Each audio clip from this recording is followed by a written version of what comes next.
شخصية جميلة جدًا، بس الأم يعني نقول شخصية نرجسية أو toxic شوية.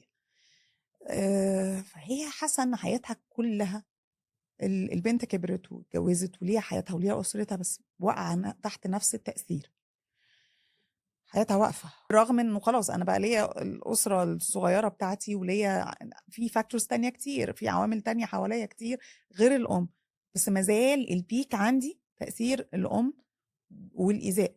المشكلة إن أنت في حاجة زي دي أنت واقف في line مع بِر الوالدين طبعًا، طبعًا. أنت مش عارف تعمل إيه. إمم. فلمّا بتدخل شوية بن فعلًا أول استكشاف لدايرة الاهتمام والتأثير، أنا ما أقدرش أتحكم في سلوك الأم، إمم. بس أنا أقدر أتحكم في سلوكي أنا، صح. اللي بيعرّضني للأذى، صح. فاهم قصدي؟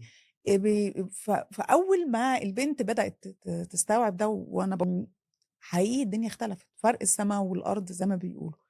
بقت قادرة تتعامل مع الأم بشكل كويس، بدأت تقنّن شوية الحدود، طبعًا ده بياخد صعوبة أوي الحدود تحديدًا، لكن بدأت تحس إنه في جانب في باب تقدر تفتحه، تتعامل منه بدون استقبال أذى، بتحافظ على نفسها وفي نفس الوقت بتبِر والدتها.